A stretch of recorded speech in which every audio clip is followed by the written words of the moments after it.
Hello and welcome to NYCryptoTalk. Today I'm going to be doing a project update on QLC chain.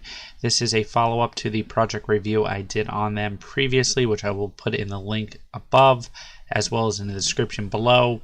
So I wanted to explore some of the new announcements from the project, some of the main subjects that I'd like to dive deeper. Obviously, I had touched a little bit on this on the Neo News video that I did the other day. There's the community governance program, the Testnet partnership, their multi-dimensional block lattice and how it differs from traditional blockchain, checking out their Testnet wallet and their Chain Explorer, which they have released to the public, as well as some upcoming events, as well as some AMA information.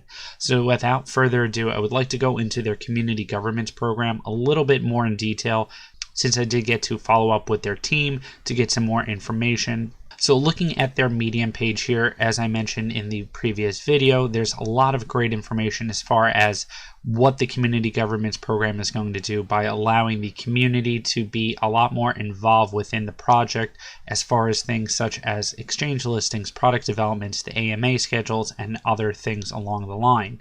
QLC holders can submit a proposal from their wallet. By doing so, they would be depositing 10,000 tokens to be held by the platform. You're not actually losing it, but you're kind of locking it in just so that they know you're an actual QLC holder. And by doing so, you'll have the ability to propose. It'll go through the process of the proposal submission. Then people will be able to vote. You'll be able to see the voting results, and then there will be a reward pool for people who actually vote and if the proposal gets submitted. There's a lot of different platforms, including Telegram, Reddit, WeChat, GitHub, where they can compose a proposal. They will be mainly doing it on Reddit from what it seems like. If you check out their Reddit page, here's an example of what a proposal would look like on their Reddit page, basically talking about they want to be able to have a incentive for holding the tokens. They'll basically run a mock-up vote in Telegram for the proposal, and then they'll be able to get the votes for that. A good representation of how it actually works in the government's program. I found this on their Reddit page, and it's just a breakdown of how the token proposal works. So depositing the QLC tokens, you will receive 100 transactions on the Testnet wallet. So then the proposal will go through. It'll be open for voting. Anybody can vote 10 QLC to actually get a voting right, and that will go into the voters reward pool. And then it talks about the proposal result when you get a refund, as well as if some of the initial deposit gets allocated to voters, and then the actual voter rewards, which comes from the voters reward pool.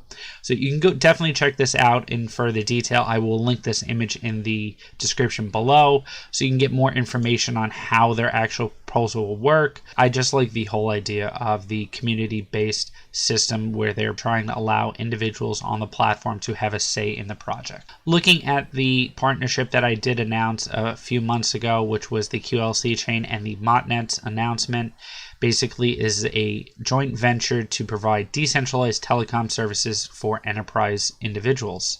So if you guys are not aware, or if you need a reminder, Testnet actually has partnerships with Baidu, Tencent, Alibaba, Bank of China, and many others. So basically they are one of the largest cloud communication providers within China. So being so, they are able to offer up a service that QLC chain will work with them to be able to provide enterprise level adoption of blockchain-based telecommunication services. So there's no announcements yet on when things are going to start rolling out. This could be a huge adoption for blockchain in the telecom industry.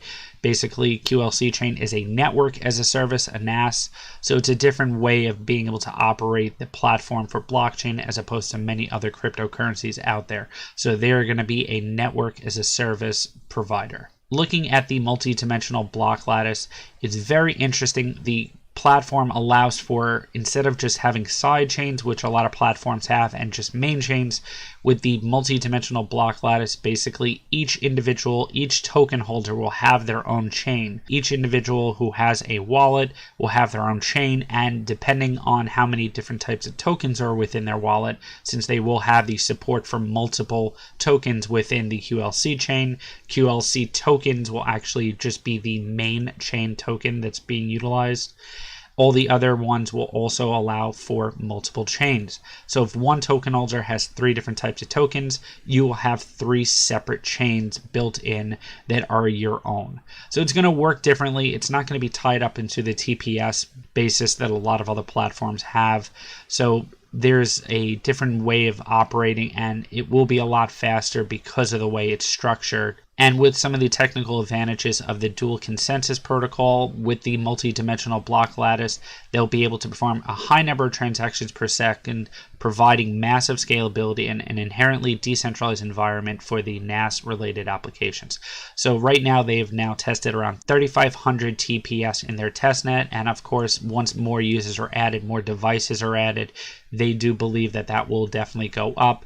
But the TPS won't matter as much as far as the blockchain in whole because of the way the multi-dimensional block lattice architecture works. So there are different types of functioning nodes for the network. So there is a NAT, which is a network address translation node. There's a routing node. There's a storage node, a security node, and this is the way that it will be able to work within the network. So multiple nodes within the platform. Each account supports multiple tokens, and each new token added will be mapped to a new chain within the same account. Therefore, each account can have multiple chains. So a little bit more information about their dual consensus model. Shannon consensus, which is half of it, allows for the probability of an ASIC chip and a CPU mining reward to be similar to each other. So this will allow for all individuals to be available for mining the platform. So QLC Chain had an AMA, and they announced a lot of the main questions on their Medium page. I just handpicked a handful of these that I thought were really interesting. One of them being how they plan to work with the Neo chain once their public chain goes live. So they do plan to have a cross-chain protocol between QLC Chain and Neo, and basically Neo will be used for network asset registration, and the QLC Chain will record transaction and execute smart contracts. So as I mentioned before, with the tokens in the wallet, they do plan to have multiple different types of currency within the actual platform. So QLC is going to be the base layer protocol, such as other platforms, and then they'll be able to add smart contracts on top of it. And basically that is the multi-dimensional block lattice structure, where the base layer will actually support the smart contract, and then the actual other smart contracts will be able to be built on top of the platform. So here you can see where the actual visualization of the project is, with the devices, the virtual network, the QLC chain, the consensus mechanism, and then the dApps that are built on top of the platform. So they did announce that they are building a base station, which is going to work with the platform as a node. So they are actually going to begin the pre-sale of the base station by end of year. The first piece of hardware that will be available is their router. So that's really interesting to see. I would love to get more information on this when this information comes out to the public, because I think having a base station router for the platform that will work and earn QLC tokens might be really interesting for people. I think people going to the hardware-based platforms are definitely ahead of the curve when it comes to blockchain technology and cryptocurrency. Another announcement that they make is the Intop partnership, which they haven't gotten too much into details. They do describe what Intop is. It is basically an internet company based in Guangxi, and they just kind of go into the background on what the platform is. Obviously, it hasn't been addressed yet, but they will blog about it once the partnership information is allowed for the public. Then one of the main questions, because they are basing themselves as a telecom blockchain platform by using VPN and other services like that with the telecom industry, it was asked if they ever want to become actual provider like Vodafone, T-Mobile, and so forth. Obviously, right now they know that there's a lot of regulation around it, so it looks like it might be a little iffy, but if they do down the line have the opportunity to do so, they might. Obviously, that is just way in the future.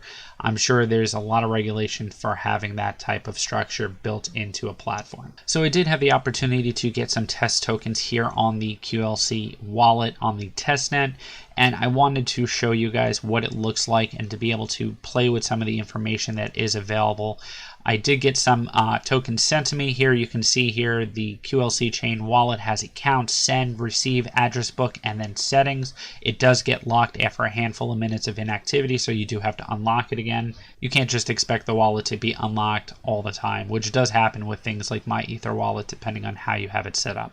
So here, if I go to the receive, as it has been mentioned before in the past, if there is tokens that are sent to you, you are also in charge of performing a receive block to actually receive the funds. So you can't openly just get funds available to you without any acceptance. So I was sent here the QN1 token. If I click receive, it will load, and then the available balance will then start working on the generating the proof of work, and then I successfully received QN1.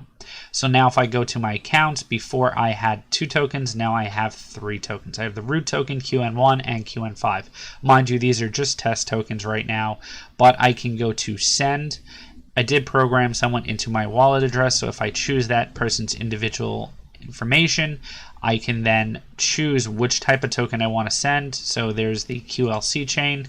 If I want to send a specific amount, let's just say I want to send 1,500 tokens, I can click send, and then I will send from my account to the recipient $1,500, confirm and send, and the successfully sent 1,500 root tokens. So mind you, that is very quick. If I jump right over to the Chain Explorer, click refresh, and within a couple of seconds, it did actually go through. It did actually go through exactly when I click refresh, but it just happened to be that it wasn't showing, but then the second I did it, it did go back a couple of seconds. So it did log the exact moment it went through. There is the transaction hash, and it tells you the status, the type, and the time. So here you can see the different types of the information that is available on the QLC Explorer. If I go back, I can actually see all the different accounts, the different tokens that have been registered, the transactions. I can go into individual transactions and see here all the different ones that are available. So as you can see here, I sent 1,500 tokens to this test account, and then within 15 seconds, they actually were able to accept it. So going back to the actual accounts page on the wallet, here you can see all the information that is available to you. If I click the account details, here I can see all the previous recent transactions that I've had from sending and receiving. And you can see here any pending transactions depending on the volume of the network. Right now, everything is instantaneous when I send and receive tokens on the platform. I can scan the QR code if I need to. I can copy the address. I can also check my balances and update my address book if needed. So there's a lot of great things here in the wallet. Obviously, it's only going to get better as time goes on. Going back to the main chain information, you can see all the different pieces of information here, all the different account addresses, when it was created. And then you have the representatives, which I don't know too much information about. I'll try to get more details on this, but the QLC wallet, you can actually delegate your weight for the existing representatives that within the system. Right now, I have one already defaulted, which is the QLC chain Genesis rep, and more information to come on that. Looking at upcoming events for QLC chain, they will be at Consensus Singapore. So from September 19th to 20th in Marina Bay Sands in Singapore. They are one of the sponsors there, so they will be attending. I hope you guys enjoyed this. Please like, subscribe, hit the bell notification for more videos, and I hope you guys have a fantastic day. Thanks again.